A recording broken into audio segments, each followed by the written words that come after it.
Maybe you've never experienced it. And death by firing squad, that is typically when you are sentenced to death by a court of justice. Death by firing squad is the most humane way to take a life, by firing squad. If you're sentenced to death by a judicial authority, that's the most humane way to do it, because it's one bullet in your head and you don't even hear it click. You don't feel anything and you're dead instantly. So it's the most humane way to do that. Well, if you're going to put down a horse, well, I guess, I don't know. But anyway, yeah. Well, that's the most humane way, I guess, to end a human life when they're sentenced to death as a punishment for justice purposes and as a deterrent to others, that the crime that they committed not be committed again. Death by firing squad. Public, yes, public. Outdoors, public, where people can see it. Yeah, and in the modern day today, well, maybe put it in a big stadium or something and you could sell tickets perhaps. Might as well. I mean, there's nothing wrong with that. No, people want to come and witness it, put it in a stadium, so only people who want to see it can pay their tickets. And you can make money that way too, and use the help to defer costs.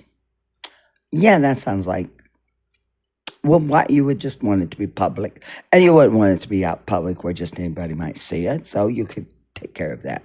Just put it in big stadium. Because I think there will be many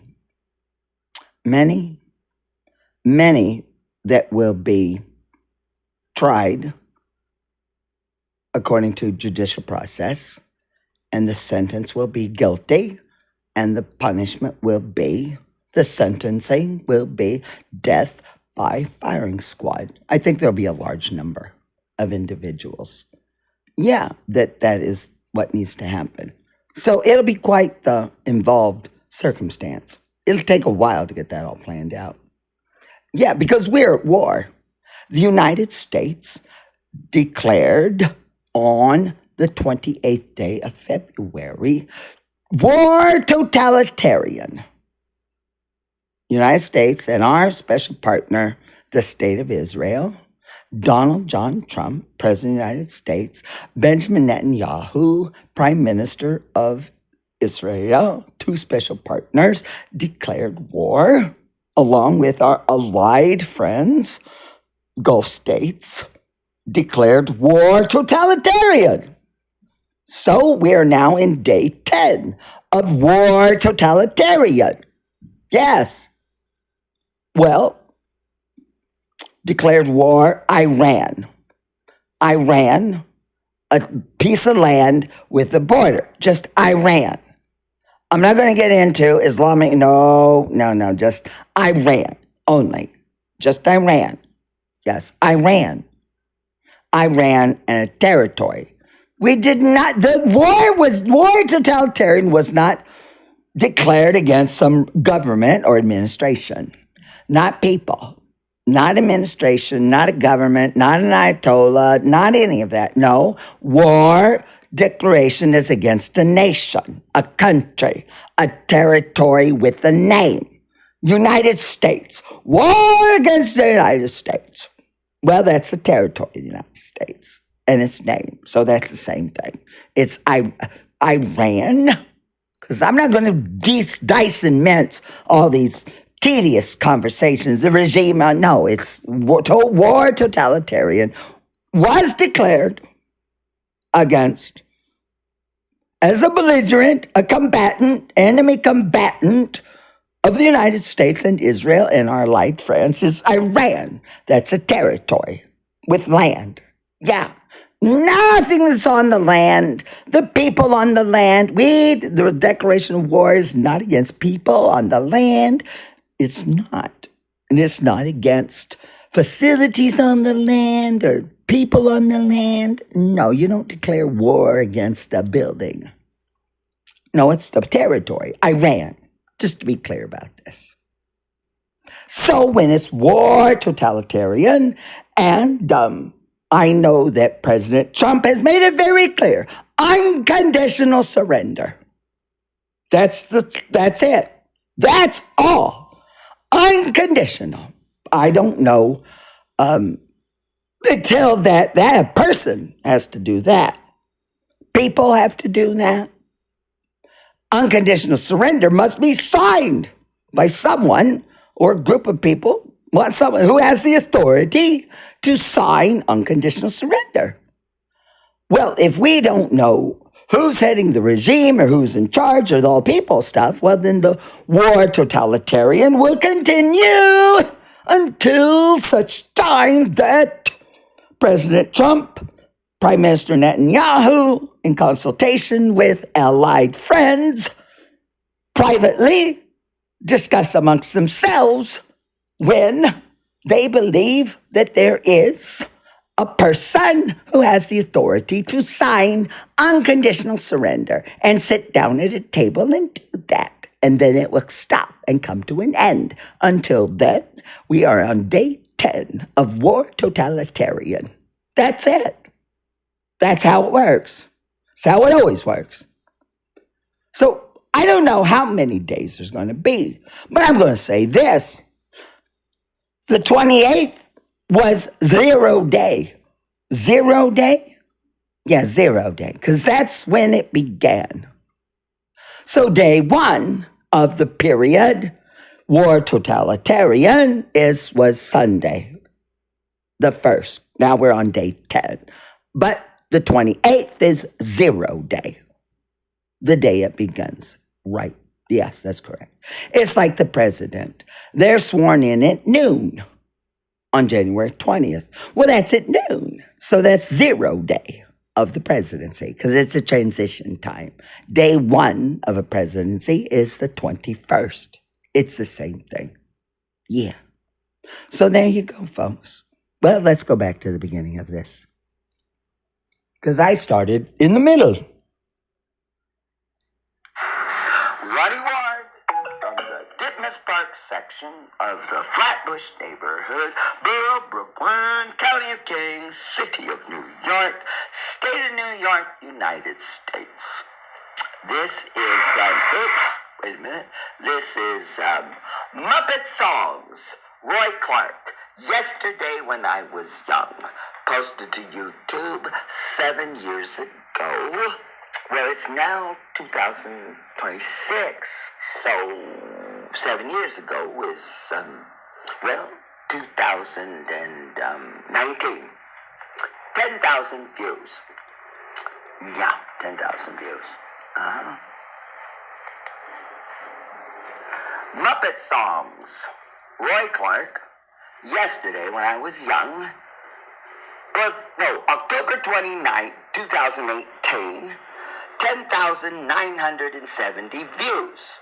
So I will be the 10,971st person, 129 likes. Description: Muppet Songs. Want to see more?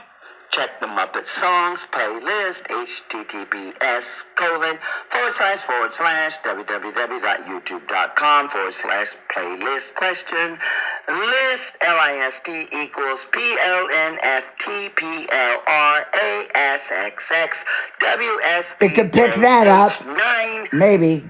O N2OM1HU 4BCYSZXZ. Comments 12.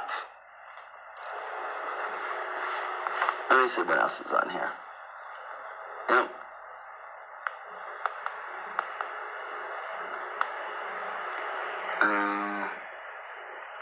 What's this?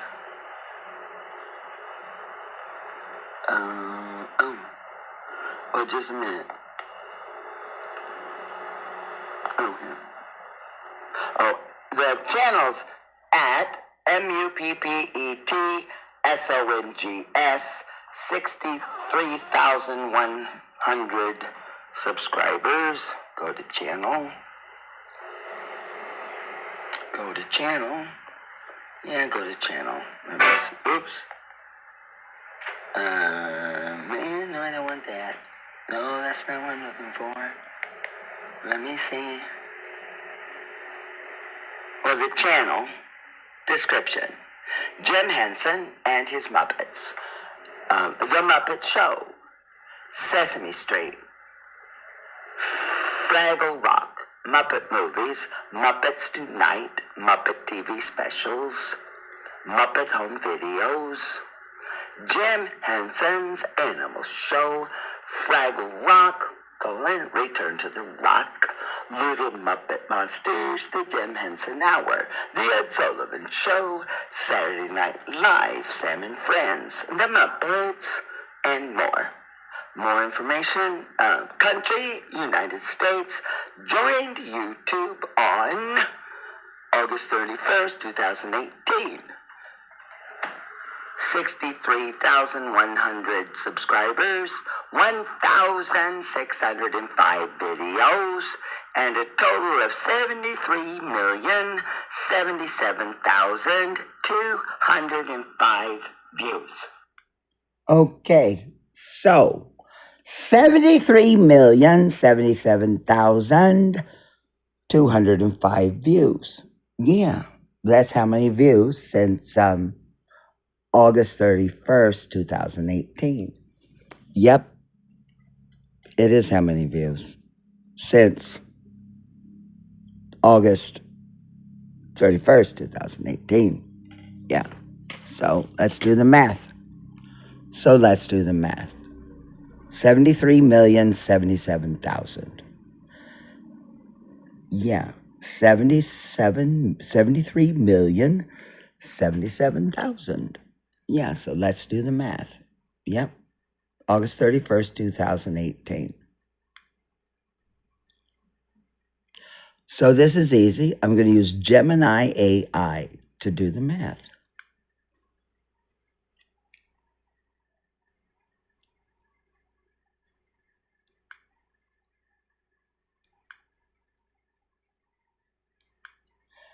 Hi, Gemini AI.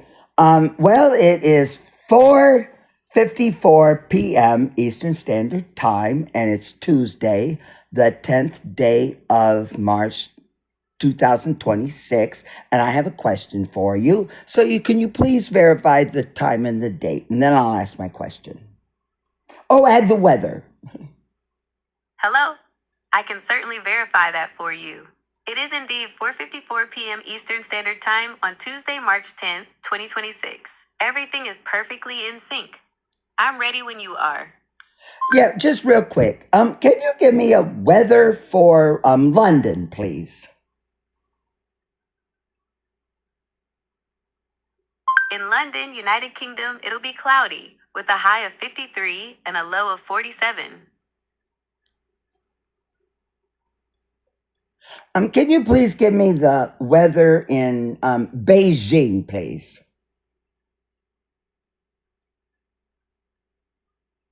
In Beijing, China, it'll be sunny with a high of 53 and a low of 35.